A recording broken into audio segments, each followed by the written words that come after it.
A saída dos grandes jogadores é considerada um facto normal do futebol português moderno, e com mais ou menos burburinho dos adeptos, os cofres dos três grandes continuam a encher todos os mercados com a venda dos seus melhores ativos. No entanto, quando um jogador se muda para um clube rival, isso já é uma história completamente diferente. Aí, a razão dá lugar ao rancor dos adeptos, que não demoram a acrescentar o nome do traidor mais recente à longa lista dos chamados Judas da sua história. E quanto mais sonante for o nome em questão, mais dolorosa a traição se torna. Sem mais demoras, seguem-se Top 10 traições chocantes do futebol português. Número 10. Maniche no Futebol Clube do Porto. Maniche começou a carreira nas camadas jovens do Benfica e ao longo dos anos foi ganhando espaço na equipa principal. No início dos anos 2000 atravessou um momento complicado no Clube da Luz. A relação do jogador com os adeptos sofreu um forte abalo durante a época de 2000-2001. Os piores resultados da história do clube pesaram sobretudo nos ombros dos jogadores da casa, onde se incluía o jovem médio. Mas foi após um jogo em campo maior que tudo se precipitou. Maniche criticou a falta de apoio dos adeptos e até do próprio presidente Manuel Vilarinho. Como consequência, foi relegado à equipa B, multado e afastado durante uma época inteira. No final do seu contrato, surgiu o convite para ir para o Futebol Clube do Porto, através da figura determinante José Mourinho. Maniche aceitou sem hesitar, convencido pela confiança depositada nele e pela clara ambição desportiva do clube. Maniche não só integrou o plantel, como se afirmou como um médio box-to-box de grande relevo, combinando força, pulmão, técnica e chegada à baliza. Sob o comando de Mourinho, viveu os anos mais brilhantes da sua carreira, chegando a conquistar a Liga dos Campeões em 2004. O médio não perdeu nenhuma oportunidade para provocar o antigo clube, e já depois de ter terminado a carreira, chegou a dizer que um ano no Futebol Clube do Porto equivaleu a 10 no Benfica, sublinhando não só a diferença de estabilidade das duas equipas na altura, como também o seu desprezo pelos tempos de camisola encarnada. Número 9. Fernando Gomes no Sporting.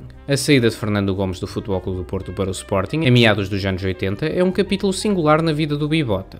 Ídolo absoluto do Dragão, goleador prolífico e símbolo maior da reconstrução portista, Gomes enfrentou um período de tensão interna com a direção do clube e acabou por ver a sua continuidade colocada em causa pelo treinador adjunto Otávio Machado, pelo treinador Artur Jorge e até pela direção de Pinto da Costa. Numa deslocação à Madeira, o hotel serviu o jantar aos dirigentes e à equipa técnica antes dos jogadores. Fernando Gomes exaltou-se, sendo retorquido por Otávio Machado e colocado fora da equipa para o jogo do dia seguinte. E posteriormente, o clube instaurou um processo disciplinar ao avançado. O Sporting de Sousa Sintra soube aproveitar o momento para contratar um dos melhores avançados portugueses da época. A transferência não foi bem recebida pelos adeptos portistas, que consideraram a saída de Gomes um erro estratégico grave. Para os sportinguistas, pelo contrário, tratou-se de um enorme golpe de mercado, trazendo para Alvalade um goleador consagrado que terminaria a sua carreira de verde e branco. Apesar de alguns bons momentos em Alvalade e 29 golos marcados na sua segunda época, Fernando Gomes não replicou o nível estratosférico exibido no Futebol Clube do Porto, até porque a sua idade já não o permitia. Mesmo assim, a sua passagem de leão ao peito é hoje recordada como um episódio estranho, mas que em nada desvalorizou o estatuto do Bibota como lenda portista.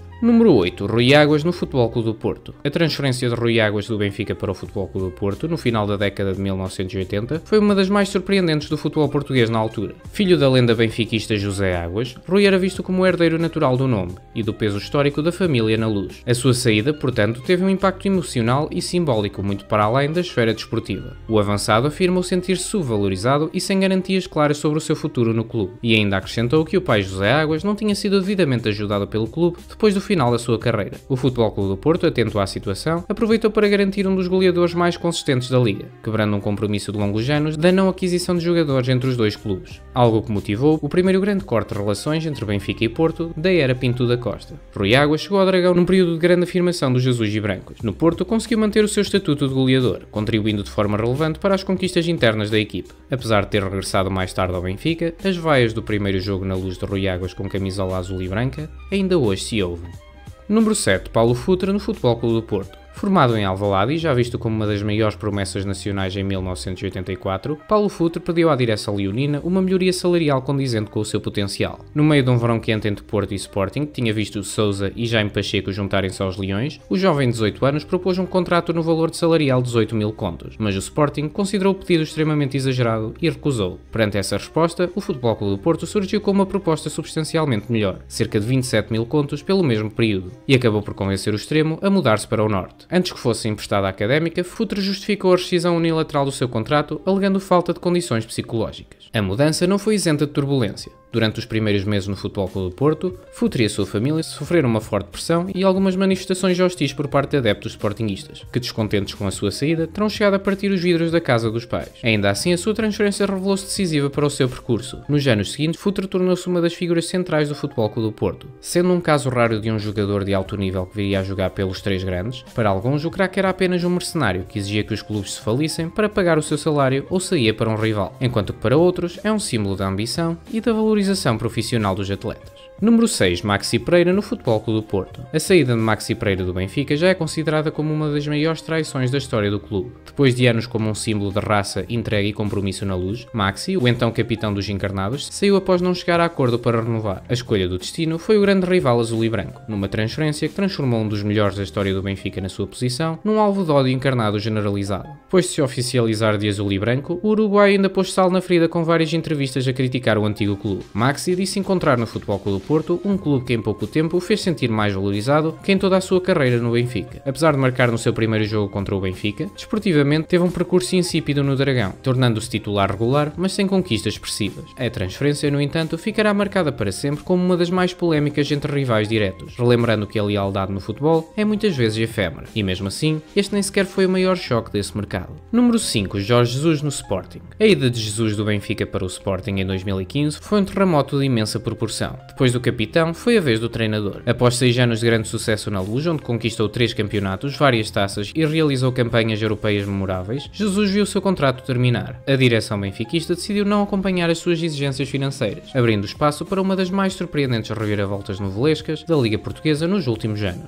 Bruno de Carvalho, então presidente do Sporting, avançou rapidamente com uma proposta forte e trouxe o treinador para Alvalade. No movimento, causou um choque geral. Jesus chegou com aura de vencedor e com a convicção de que poderia conquistar o tão aguardado título ao Sporting. A relação com os adeptos leoninos tornou-se rapidamente de grande entusiasmo, alimentada por expectativas elevadíssimas. Desportivamente, a primeira época até foi muito forte, com o Sporting a somar mais de 80 pontos, ganhando ao Benfica 3 vezes, com conferências de imprensa a pegar fogo nos derbys. Ainda assim, a Jesus ficou a faltar o título. O episódio da sua saída no Benfica, para o grande rival, continua a ser um dos momentos mais mediáticos e controversos deste século. Número 4. João Moutinho no Futebol Clube do Porto. A transferência de João Moutinho para o Futebol Clube do Porto em 2010 envolveu tensão, emoção e um processo que revelou a fratura existente entre o jogador e a direção do Sporting. Moutinho, que fora capitão e símbolo da formação leonina, depois de vários anos a ser o maestro do meio-campo das equipas de Paulo Bento, sentia que o clube não correspondia às suas ambições desportivas. No entanto, a direção do Sporting continuava a recusar várias propostas com o contrato perto de terminar. Depois de um verão de 2008 intenso, o contrato de Moutinho foi renovado, com um bónus salarial substancial e o aumento da sua cláusula. No entanto, ficou sempre a sensação de um mal-estar da parte do jogador,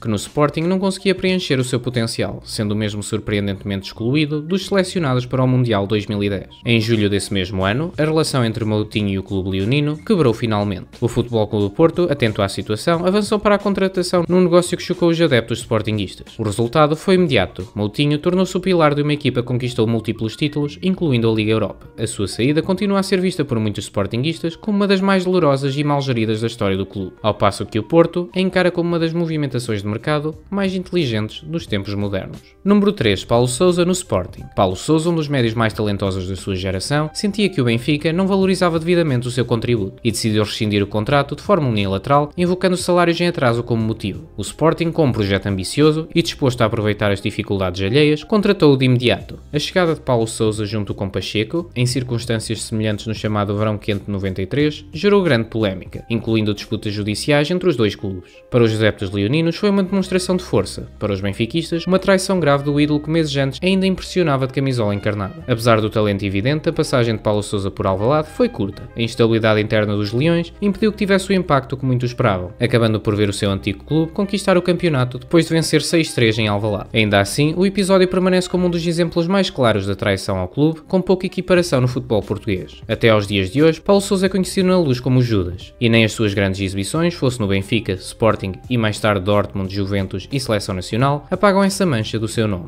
Número 2. Irmãos Catatal, no Sporting. Já vimos traições de jogadores e treinadores, mas os próprios dirigentes trocarem de clube é algo quase inédito no futebol. Os irmãos Catatal, Cândido Rosa Rodrigues e António Rosa Rodrigues, fazem parte dos primeiros capítulos do futebol lisboeta e estão no centro da origem da rivalidade entre Benfica e Sporting. No início do século XX integravam um núcleo de jovens jogadores do chamado Grupo dos Catatal. Teve importância decisiva na formação do Sport Lisboa, antecessor do Benfica. Eram jogadores influentes, com personalidade forte e grande presença nos primeiros tempos da modalidade na capital. Mas apesar dessa ligação inicial ao Sport Lisboa, com os seus nomes a constarem no documento fundador do clube, os irmãos Catatal acabaram por sentir mais afinidade com o projeto que começava a ganhar forma no Sporting. A saída dos irmãos Catatal motivou ainda muitos outros jogadores a realizarem uma debandada do Benfica para o Sporting e teve um impacto profundo no ambiente desportivo da época, que esteve perto de ver o desaparecimento do Benfica nos primeiros anos da sua atividade. Mais do que uma transferência, foi uma traição que ficaria para sempre ligada com o nome dos irmãos. Menções honrosas. Apesar do Porto ser menos suscetível à perda dos seus ativos, casos como Drulovic, Derlei e, se quisermos contar, Jardel, foram a exceção à regra. E mais atrás, não nos podemos esquecer de Bela Gutmann, o treinador que passou de campeão no Porto para deixar um legado inesquecível nos encarnados.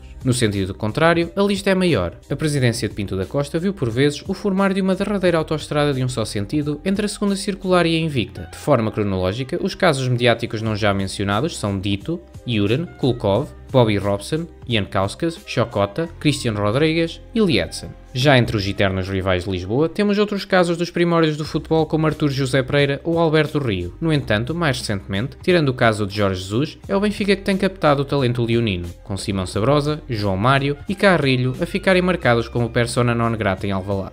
Finalmente, os casos mais mediáticos fora dos três grandes envolvem os rivais do Minho, com Custódio e Alan a saírem do Vitória para o Braga nos anos 2000. Não deixem de nos dizer nos comentários se nos esquecemos de alguém e enquanto estão por aí, subscrevam o canal para mais listas como esta. Número 1. João Vieira Pinto no Sporting. A ida de João Vieira Pinto para o Sporting em 2000 foi provavelmente a transferência direta mais sísmica entre rivais na história do futebol português. Após anos a ser símbolo absoluto do Benfica, capitão e referência técnica da equipa, João Pinto viu o seu contrato ser rescindido unilateralmente pela direção liderada por Vali Azevedo, num período de verdadeiro caos no Clube da Luz. Apesar de figurar no primeiro lugar desta lista pela importância cultural, é difícil chamar a João Pinto traidor, visto que tudo aconteceu passado vários anos de tratamento no mínimo insultuoso para o capitão encarnado, que inclui tristes episódios, como chamar o jogador para assinar contrato com o Desportivo de Coruña sem aviso prévio, dizer aos diversos treinadores para o ostracizar de modo a motivar a sua saída do clube e lucrar com a venda, obrigar João Pinto a ler um pedido de desculpa aos adeptos depois da derrota contra o Celta de Vigo, para além de diversos ataques privados e públicos a insinuar que o jogador tinha um salário demasiado alto para o seu rendimento. Culminando tudo isto com a dispensa do plantel por parte do treinador e presidente no ano 2000, João Pinto encontrava-se então livre no mercado. O craque tornou-se alvo imediato de vários clubes, mas foi o Sporting que avançou com rapidez e convicção. A contratação, sem custos de transferência, foi um golpe monumental para os Leões e um choque profundo para os benfiquistas, que viam o seu maior ídolo da década anterior vestido de listras verde e brancas. A recepção em Alvalade foi eufórica. João Pinto tornou-se peça fundamental na conquista do campeonato 2001-2002, formando um ataque lendário com Jardel. A transferência continua a ser lembrada como um momento simbólico que melhor demonstrou a crise interna do Vietnã benfiquista, que viu o divórcio completo entre o clube e uma das suas maiores glórias.